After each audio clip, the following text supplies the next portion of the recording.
team effort. You know, the crowd, you know, they came out and gave us energy like they do always.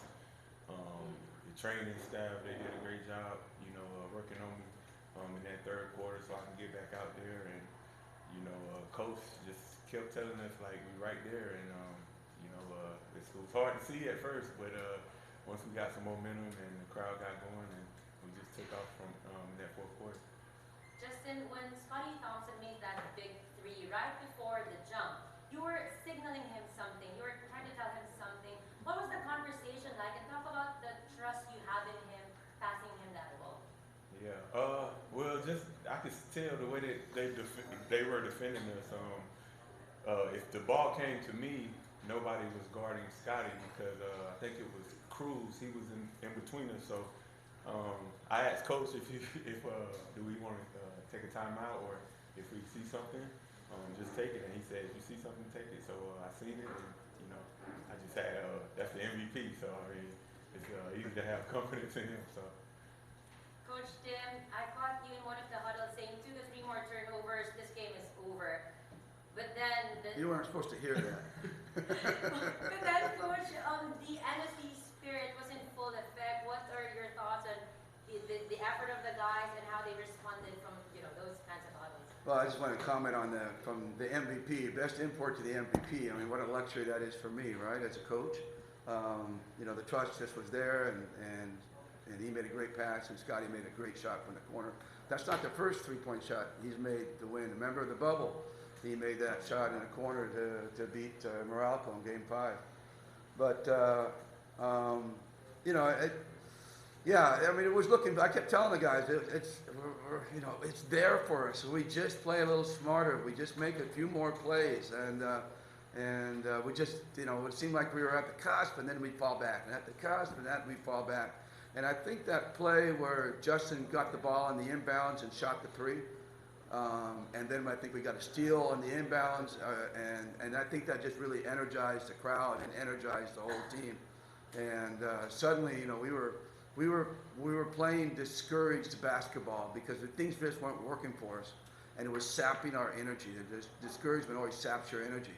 And when we made a couple of plays consecutively, all of a sudden we were encouraged, and that energy came back, and the crowd got in it and kept pumping us full of energy. And, you know, it's tough. I've been on the other side of that Ginebra crowd for 25, 26 years. And it's tough when that crowd gets going. I'm talking about the other team. It's tough on that other team to make good decisions and make the right plays. So, I mean, we owe a win to this. Yeah, it was Justin, it was Scotty, but we owe this win to the sixth man that we had out there. They were great. Coach Tim, the absence of Christian Stanhorner, what were the...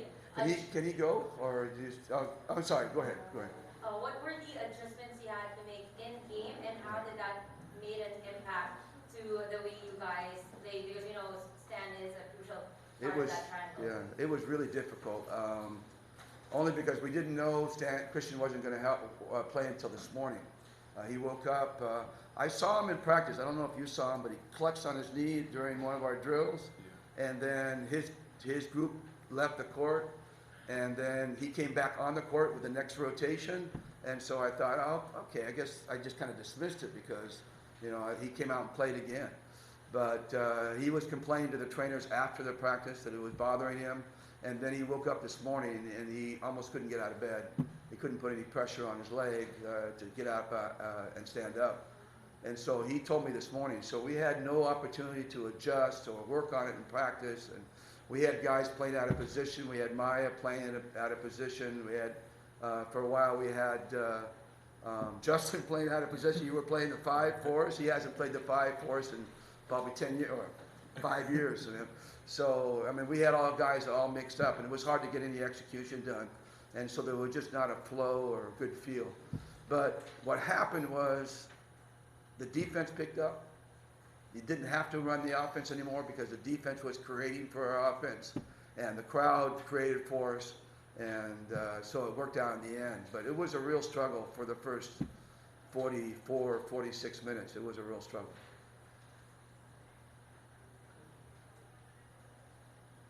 We now open the floor to questions from the media. Yeah, ask him first.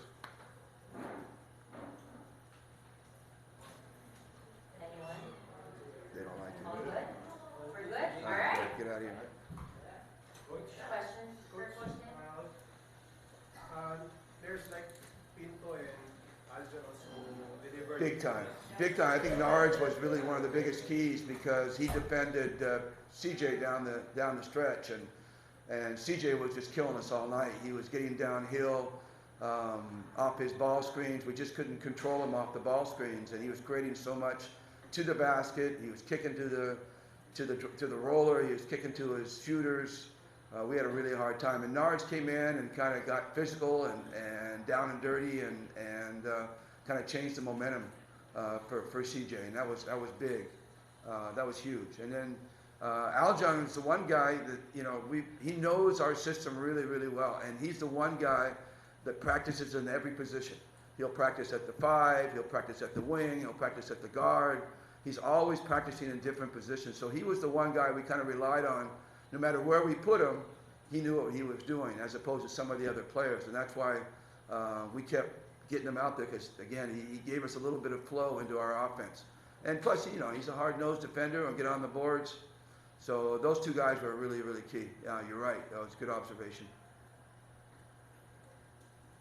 Coach, after winning against unbeaten Magnolia, you're now on a roll. So you mentioned previously about not being too high or not being too low. This is going to be a hard one not to be too high from, because it's the comeback, the NSD, the whole shebang, and we're going to have to be careful with that.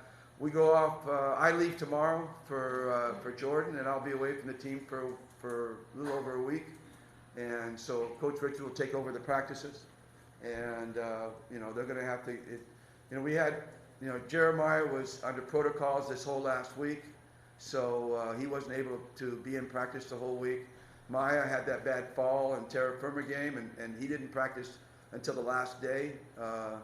So those two guys lost a lot of practice time and learning and understanding what we do. So hopefully these 2 weeks, Jamie won't, because he'll be with me, but I'm going to do some video work with him while we're there. But Maya will use this time to really get better in terms of understanding. I want to play Maya more. I mean, he is really a dynamic player, but he just doesn't understand what we're doing yet. He doesn't have that feel for what we're doing. And so, he needs to learn the system more, but he needs to get out there on the floor, but he needs to get it done in practice first. But slowly but surely, he's going to get his minutes up to that 25, 30, 35 minute level. But, he doesn't lack any of the talent. He doesn't lack any of the athleticism. He doesn't lack any of the skills. But right now, he just lacks knowledge. And that's where, right now, he's our weak link, because he doesn't know the game, doesn't know our game like we want him to. So, because he's been out, and then again, he got COVID, and he's out. And so it's been a struggle for him to stay in the lineup. But hopefully, these next 2 weeks will be really, really key for Maya. Coach, are you concerned that you might lose momentum because of the last break?